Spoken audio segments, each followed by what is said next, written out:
Montana Territory, summer 1882, twilight. The knock came soft but sure, cutting through the quiet of the Harlow Ranch as the last light bled over the Bitterroot Mountains. Margaret stood on the sagging porch, a tin bucket of cornbread batter in one hand, a worn ledger of recipes tucked under her arm. The air smelled of sagebrush and cooling earth, and the barn's silhouette loomed against a sky streaked with crimson. She squared her shoulders, her knuckles rapping the oak door with a rhythm that carried both resolve and weariness. "Sir, I heard you're in need of a cook," she said, her voice steady despite the ache in her bones from a long day's journey. Inside, Elias Harlow caught the sound over the crackle of his hearth. He rose from his chair, the weight of 3 solitary years heavy in his steps. The scent of pine and old grief clung to the walls of his cabin. He cracked the door, his broad frame haloed by the flicker of a single lamp. His eyes, deep-set and shadowed, took in the woman before him, her hands calloused, her dress patched but clean. But it was the small figure behind her that stopped him cold. A girl, no more than 7, with auburn braids and wide, watchful eyes, peered out from her mother's skirt. "Leela," Margaret murmured, her voice softening as she rested a hand on the child's shoulder. Elias's jaw tightened. He hadn't let a stranger cross his threshold since his wife, Sarah, succumbed to smallpox in the bitter winter of '79.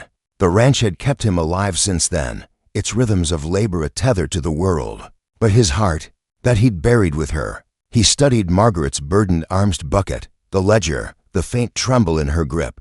Then his gaze fell again on Leela, her small hand clutching her mother's sleeve, her eyes not pleading but searching, as if testing the air for safety. Something shifted in Elias, a crack in the stone wall he'd built. He cleared his throat, his voice rough as gravel. "I don't just need a cook," he said, almost to himself. "I reckon I need a home."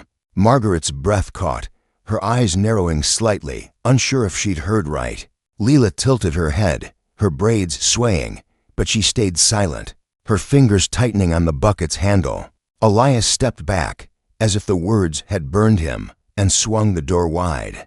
Margaret hesitated, then set the bucket on the porch rail, the metal clinking softly. Leela stood rooted, her face catching the last glow of dusk. Margaret gave a single nod, her voice barely above a whisper. "Thank you, sir." Elias waved a hand, dismissing formality. "No sir here.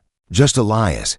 He gestured inside, his boots scuffing the worn floorboards. Margaret lifted Lila's hand, and they stepped into the cabin. The bucket and ledger cradled like offerings. The door closed with a gentle thud, sealing them in a space that smelled of wood smoke, leather, and something fainter lavender, maybe, from a shawl long folded away. A single lamp cast shadows across the sparse room, its walls adorned only with a coiled lasso and a rifle mounted above the hearth. Sarah's portrait hung there too, her gentle smile frozen in time, watching over a house that had forgotten how to live. Margaret cleared her throat, setting the bucket down. "I know this is sudden," she said, her voice measured but firm. "If there's no work, we'll move on.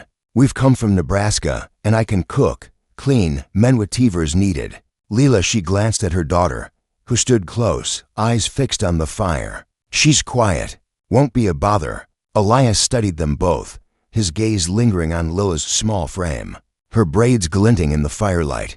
He remembered his own daughter, Clara, lost to the same fever that took Sarah. Her laughter had once filled this room, now silent as a tomb. He gestured to a chair by the hearth. "Sit," he said, his tone gruff but not unkind. Margaret settled Leela into the seat, the girl's legs dangling, her eyes tracking the flames. Margaret placed the bucket near the table, its contents sloshing faintly. "What do you know about feeding ranch hands?" Elias asked, leaning against the wall, arms crossed.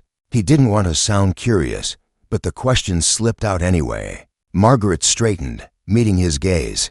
"I cooked for wagon trains on the Oregon Trail. Stews, cornbread, beans, whatever kept men moving. My mother taught me how to stretch a meal, my grandmother how to make it taste like home. I've fed men who slept under stars and fought off wolves.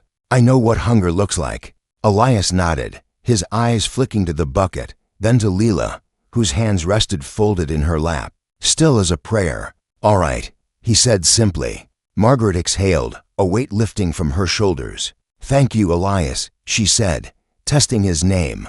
He grunted in acknowledgement, then pointed to a corner. "Water's in the basin. Blankets on the shelf. Get settled." Margaret helped Leela out of her coat, draping it over the chair. The girl's shoulders relaxed, her eyes softening in the fire's glow. Elias turned toward the hallway, his boots heavy on the floorboards. He didn't say more, didn't need to. Margaret lit a small lamp on the table, its flame casting a warm circle. Leela sat close to the hearth, her face flushed from the journey, her eyelids drooping. Margaret brushed a stray braid from her daughter's face, her touch gentle but sure. Elias watched from the doorway, his heart stirring a flicker, faint but undeniable. "You won't be in the way," Margaret said, meeting his gaze briefly. He nodded once. "We'll see." He closed the door, the latch clicking softly. Outside, the wind sighed against the cabin, but inside, three souls breathed in the dim light, and Elias Harlow wondered if he'd opened more than a door. That evening, the Montana air turned sharp, rattling the cabin's windows. Margaret moved through the kitchen with quiet purpose, her sleeves rolled up, her hands steady as she worked. She was making her grandmother's beef and barley stew, the kind that warmed bones and filled empty spaces. The scent of onions, thyme, and slow-simmered meat curled through the room, softening its edges. Elias sat at the table, his hands folded, watching her work. He didn't speak, didn't ask what was cooking, just observed, his silence heavy, but not hostile. Margaret pulled the pot from the fire, the steam rising as she ladled stew into 3 bowls. Leela climbed into her chair, her small hands clasped as if waiting for grace. Margaret set a bowl before Elias. "It's simple," she said, "but it'll hold you." He nodded, took a spoonful, then another. The flavor was rich, grounding, like a memory he couldn't quite place. He ate steadily, the clink of his spoon the only sound until the bowl was empty. He stood, carried his dish to the basin, and began washing it himself. Margaret blinked, surprised. She'd braced for dismissal, maybe indifference, not this quiet respect. She joined him, their hands brushing briefly over the soap. Neither acknowledged it. Across the room, Leela yawned, reaching for a cloth. "Mama says I can help," she said, dragging it across the table. Margaret smiled. "Just the edges, sweet." Leela nodded, her movements slow, the long day catching up. Soon, she sank into the chair by the hearth, Sarah's old rocker, untouched since her death. Elias froze, his hands still in the basin. That chair held ghosts, memories of nights spent waiting for a miracle that never came. Yet there Leela sat, small and trusting, her breath evening out as sleep took her. Elias moved to a cupboard, his steps deliberate. From a drawer untouched for years, he pulled a quilt, Sarah's, patterned in green and gold. He hesitated, his fingers tracing the stitches, then walked to the hearth and draped it over Lila's shoulders. Margaret, drying her hands, watched, her breath catching. She hadn't expected this, not from a man so guarded. Elias stood, avoiding her gaze, and stepped to the door, cracking it open to stare into the night. The wind bit at his face, but he didn't move. "Thank you," Margaret whispered. He didn't reply, but his hand lingered on the doorframe, as if steadying himself against more than the cold. The scent of stew hung in the air, and in the quiet, something softer than grief began to stir. The next morning, the sun broke over the plains, casting golden bars across the ranch. Elias was in the corral, mending a fence, his hands steady as he drove nails into wood. Margaret stood at the kitchen door, watching him work, his movements sure but gentle. She filled a jar with water, adding a sprig of mint from her satchel, and crossed the yard, her boots kicking up dust. "Hot out here," she said, offering the jar. Elias paused, wiping sweat from his brow, and took it, drinking deeply. "That horse yours?" she asked, nodding toward a gray mare with a notched ear. "Rosie," he said, his voice low. "Had her since before Sarah passed." Margaret nodded, understanding the weight of the name. "She's gentle," she said, studying the mare's calm eyes. Elias ran a hand along Rosie's flank. "Lost her ear in a storm. Didn't break her. She just kept on." Margaret smiled faintly. "Some do." They stood in silence, the wind carrying the scent of grass and earth. Elias glanced at her. "You from Kentucky?" She raised an eyebrow. "The way you talk," he said. "And that stew." Margaret chuckled, a soft sound. "Born in Louisville. Left at 15. Too much loss to stay." Elias's eyes darkened. "I know loss." Margaret looked at him. "My pa died at Shiloh. Ma didn't last long after. My brothers she trailed off. War took them all." Elias stroked Rosie's mane. "Sarah went quick. Fever. Rosie stopped eating for a month after. Missed her, I think." Margaret reached out, her fingers brushing the mare's neck. "She reminds me of someone," she said. Elias looked at her. "Your husband." She shook her head. "No husband. Just a man who promised things he didn't keep. Left before Leela was born." Elias's gaze softened, not with pity, but with something deeper. "Names matter," he said. "He didn't earn hers." Margaret nodded, her chest lighter. Elias handed her the empty jar. "Thank you." She took it, their fingers brushing again. "You're welcome." He picked up his hammer, and as she walked back to the cabin, he watched her. The silence between them no longer heavy.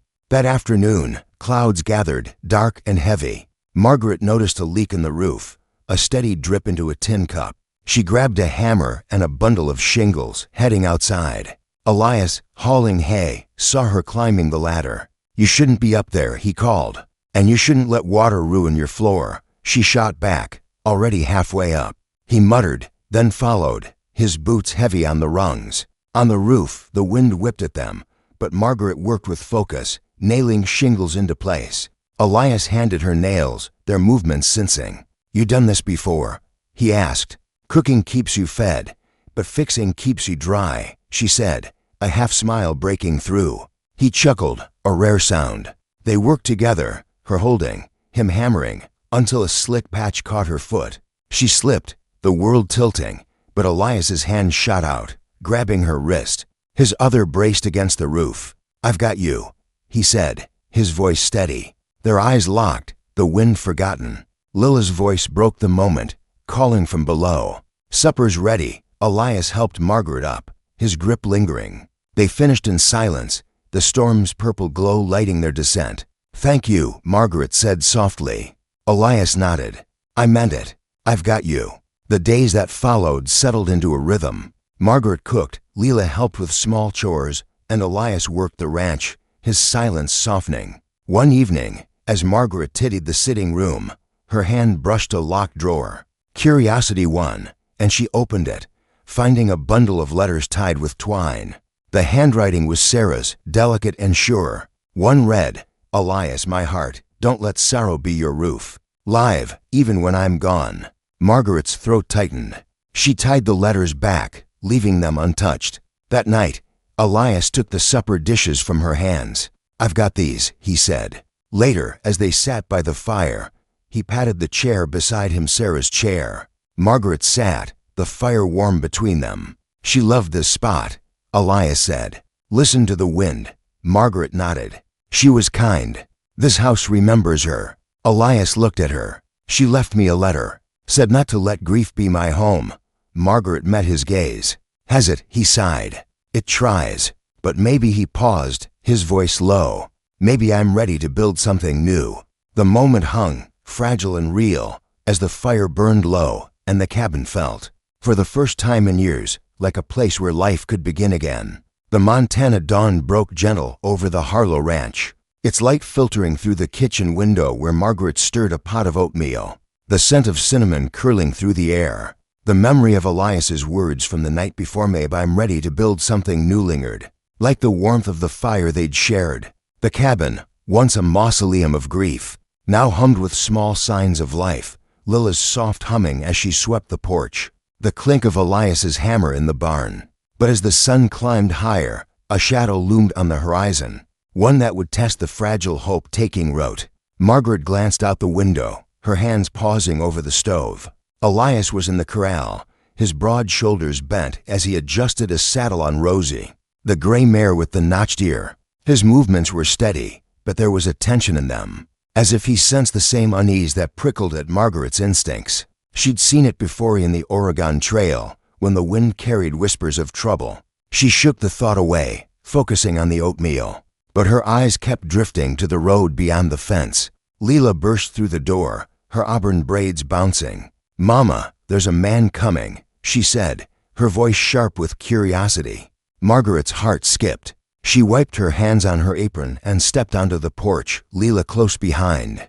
A rider approached, his horse kicking up dust that glinted in the morning light. He was alone, dressed in a tailored coat, his boots polished to a shine that didn't belong on a working ranch. His smile was too smooth, his eyes too sharp, scanning the property like a hawk circling prey. Margaret's hand instinctively reached for the kitchen knife tucked in a sheath by the doorframe. "Stay behind me, Leela," she murmured. The girl obeyed, clutching her mother's skirt. Elias emerged from the corral, his hammer still in hand, his stride deliberate as he crossed the yard. The rider dismounted, his movements slow, calculated. "Good morning, ma'am," he said, tipping his hat. "I'm Henry Vaughn. I believe we have business to discuss." Margaret's voice was cold as iron. "I don't know you, and I don't recall inviting you." Vaughn's smile didn't falter, but his eyes flicked to Leela, then to Elias, who now stood at the base of the porch steps, his presence a quiet wall between the stranger and the house. "I'm here about the girl," Vaughn said, pulling a folded paper from his coat. "Leela, is it? I'm kin to her late father, James Colton. By law, that makes me her closest blood relative. I've come to claim custody." He waved the paper, its edges crisp with an official seal. Margaret's knees buckled, but she caught herself on the porch rail. Lila's grip tightened, her small body trembling. "James Colton is dead," Margaret said, her voice low and fierce, "and he never spoke of you. You've no claim here." Vaughn's smile sharpened. "I expected resistance. That's why I brought documentations or affidavits, signed in Cheyenne. The marshal will be here in a week to enforce it." Elias stepped forward, his hammer hanging loose at his side. "You're on my land," he said, his voice calm but unyielding. "And you're talking about a child who ain't yours. Walk away." Vaughn took a step back, sizing up Elias's towering frame, but his confidence held. "Mr. Harlow, I was told you're a practical man. I'm not here for trouble, just what's mine by right." Elias's eyes narrowed. "No right gives you the power to tear a child from her home. I've seen men like Euclidean suits, dirty hands. You're not family. You're a vulture." Vaughn's mask slipped for a moment, his jaw tightening. "Bold words," he said, "but the law doesn't care for sentiment. I'll return with the marshal, and we'll see who's bold then." He mounted his horse and rode off, the dust settling like a warning. Margaret's breath came shallow, her hands still on the knife. Leela clung to her, wide-eyed but silent. Elias turned, his gaze steady. "We'll beat this," he said.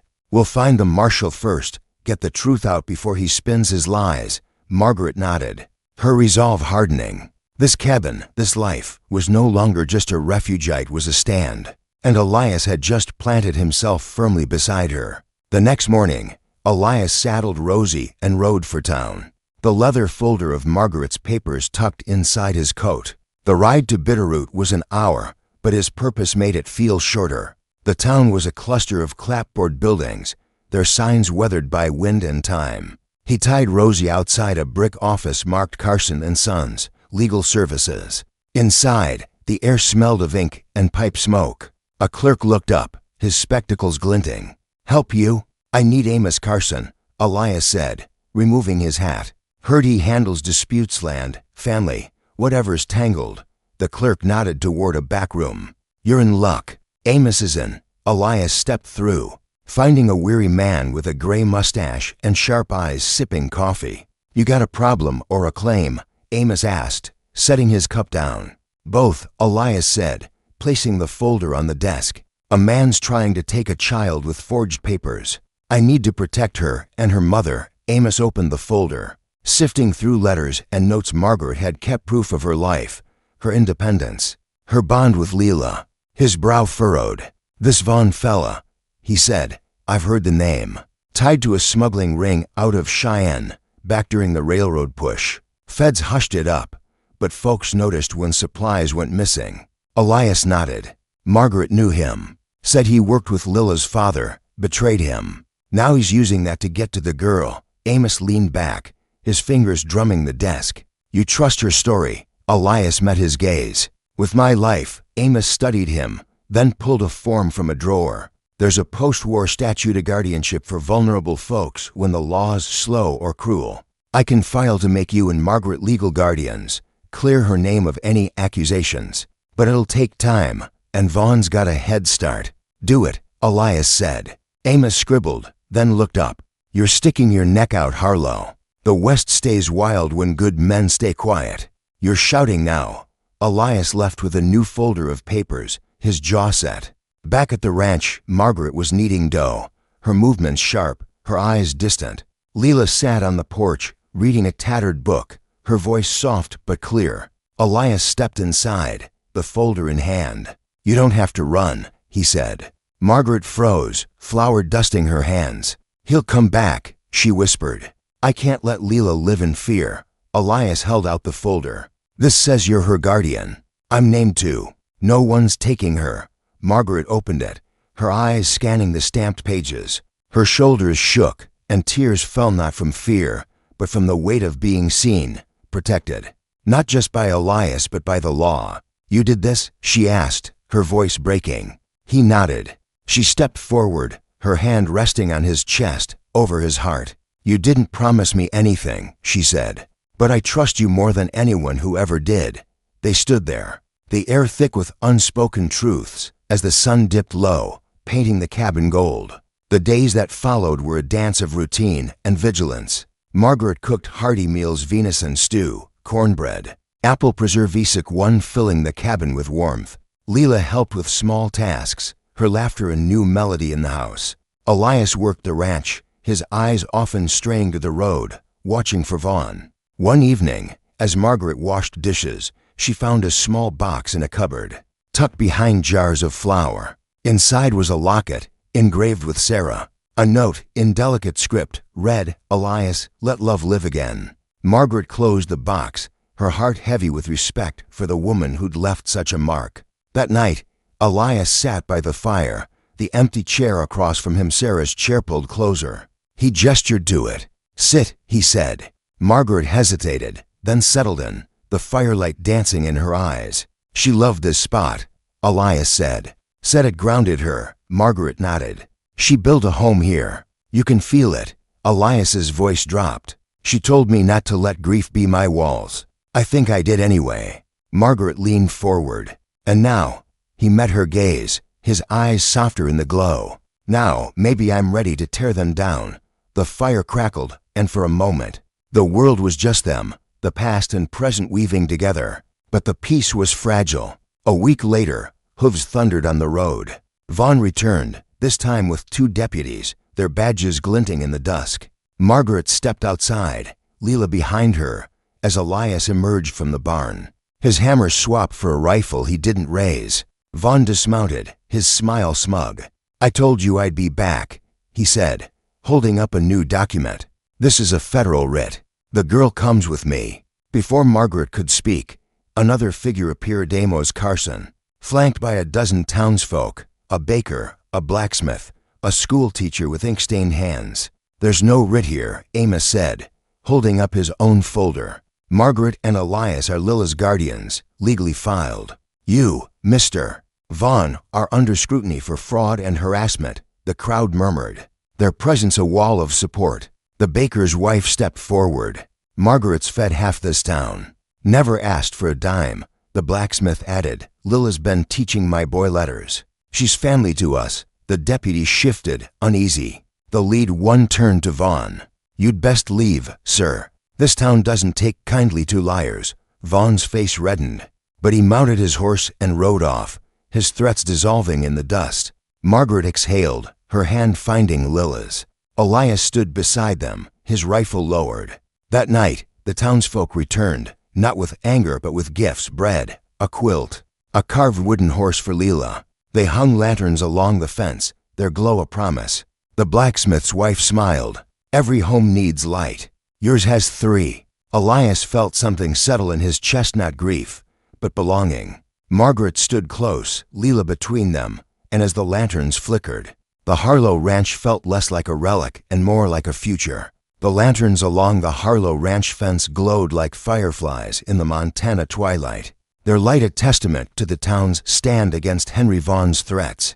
Margaret stood on the porch, her hands wrapped around a mug of coffee, watching the horizon where the Bitterroot Mountains loomed dark and steadfast. The victory over Vaughn, backed by Amos Carson and the townsfolk, had brought a fragile peace to the cabin. But Margaret's heart still carried the weight of vigilance. Elias, hammering a new rail into the corral, glanced her way, his eyes catching hers in a silent promise. Leela, swinging gently on the porch steps with her rag doll, hummed a tune that wove through the evening air. The ranch, once a hollow shell, now pulsed with life, but the shadow of Vaughn's departure lingered, a storm cloud waiting to break. Inside, the kitchen smelled of fresh-baked cornbread, and the stew Margaret had simmered all afternoon beef, potatoes, and sage, a recipe her grandmother swore could mend any weary soul.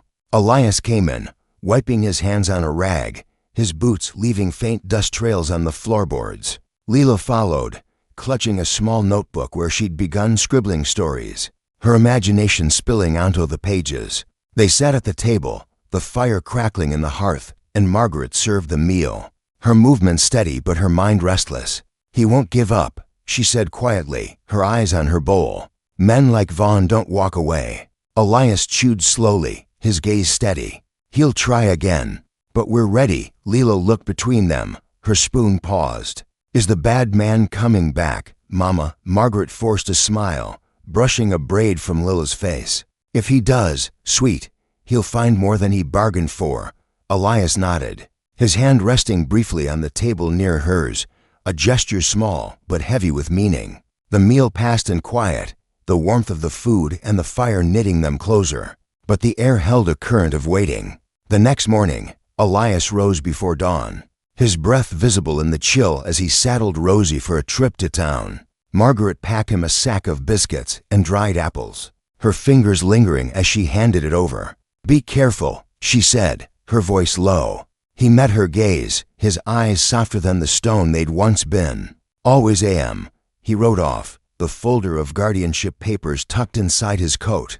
His mission to ensure the marshal had every document needed to bury Vaughn's claims for good. In Bitterroot, the streets bustled with early traders and farmers, their voices mingling with the clatter of wagons. Elias tied Rosie outside Carson and Sons, the legal office now familiar. Amos Carson greeted him with a nod, his gray mustache twitching as he set aside a ledger. "Back already, Harlow? Trouble don't wait, does it?" Elias placed the folder on the desk. "Need to make sure the marshal's got everything. Vaughn's not done." Amos sifted through the papers, his eyes sharp. "You've got a solid case. Margaret's record is clean, and your guardianship's ironclad. But Vaughn's got connections, Srelid money, old favors. He'll try to bend the law before it breaks him." Elias's jaw tightened. "Then we bend it back." Amos chuckled, scribbling a note. "You're a stubborn one. Good. The marshal's due tomorrow. I'll have these filed and a witness statement ready. Bring Margaret and the girl. Let's end this." Back at the ranch, Margaret kept busy, teaching Leela to knead dough while keeping one eye on the road. The girls' laughter filled the kitchen, but Margaret's thoughts churned. She'd seen men like Vaughn before Carming, ruthless, wielding power like a blade. Her past, tangled with James Colton's betrayal and Vaughn's schemes, had followed her across states, a shadow she couldn't outrun. She glanced at Leela, her small hands dusted with flour, and vowed no one would take her daughter's light.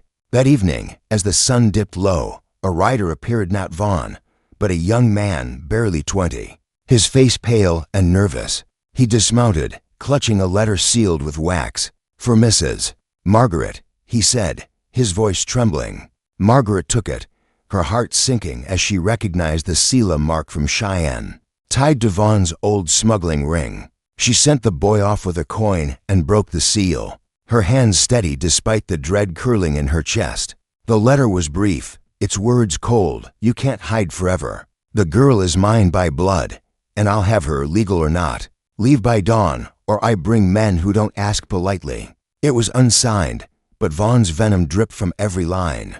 Margaret's breath caught, her fingers crumpling the edges. She tucked the letter into her apron, her resolve hardening like steel in a forge. She wouldn't run up this time. Elias returned at dusk, his face grim but determined.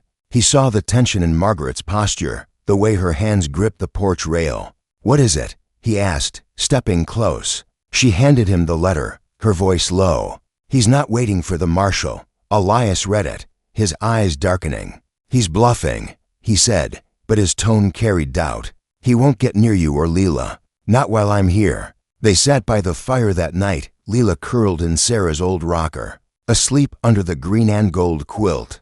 Margaret spoke softly, her voice barely above the flames. "I knew him in Nebraska. He worked with James, smuggling goods for the railroad. When James caught on, Vaughn turned on him, left him to die in a deal gone wrong. I ran with Leela, but he's been hunting us ever since, thinking I know too much." Elias listened. His hands clenched. "He won't touch you," he said. "This house is yours now. So's the fight." The marshal arrived the next day, a broad man with a weathered hat and a no-nonsense stare. Amos Carson met them at the town hall, Margaret and Leela at Elias's side. The room was sparse, its wooden benches filled with townsfolk who'd come to witness the stand. Vaughn was there, flanked by two men in dark coats, their eyes cold and calculating. He held up his forged papers, his voice smooth as oil. "The law's clear, Marshal. The girl's my kin, and I've got the documents to prove it." Amos stepped forward, his folder thicker, his voice steady. "Those papers are lies, Marshal. Margaret and Elias Harlow are Lila's legal guardians, filed under the post-war statute. Vaughn's a known fraud, tied to smuggling and worse. Here's the evidence." He laid out letters, witness statements, and Margaret's own records, each page a brick in the wall they'd built. The marshal read in silence, his brow furrowed. Vaughn's smile faltered, his hands twitching at his sides. "This is slander," he spat.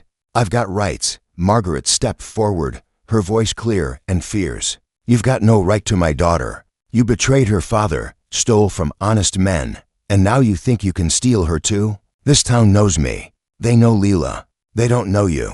The baker's wife stood. "She's fed us, cared for us. Lila's taught our children. Their family." The blacksmith nodded. "Vaughn's kind don't belong here." The crowd murmured agreement, their voices a rising tide. The marshal looked at Vaughn, then at his men. "You've got no case," he said. "Leave Bitterroot, or I'll arrest you for fraud and harassment." Vaughn's face twisted, but he saw the crowd, the marshal's hand on his pistol, and Elias's unyielding stare. He turned, his men following, and rode out, the dust of his defeat settling over the road.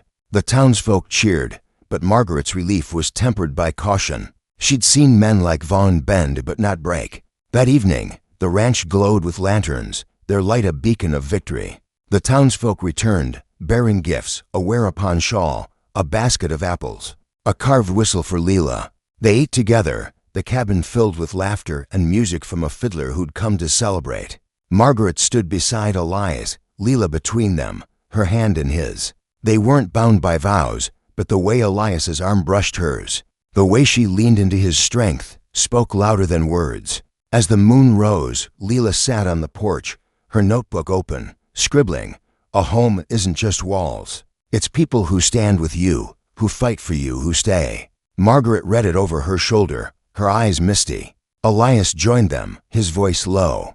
"She's right," he said. "This placesite's ours now." Margaret nodded, her hand finding his. "Ours," she echoed. The Harlow Ranch was no longer a grave for grief. It was a home, built not just from wood and nails but from trust, courage, and the unspoken promise of three souls who'd found each other. The lanterns burned bright, and under the Montana stars, the world felt whole. We invite you to share your thoughts in the comments below. What do you make of Henry Vaughn's actions and the town's response? How should we confront violence and injustice in our own lives? Take a stand, share your perspective, and let's discuss what it means to protect those we love in a world that can be both cruel and kind.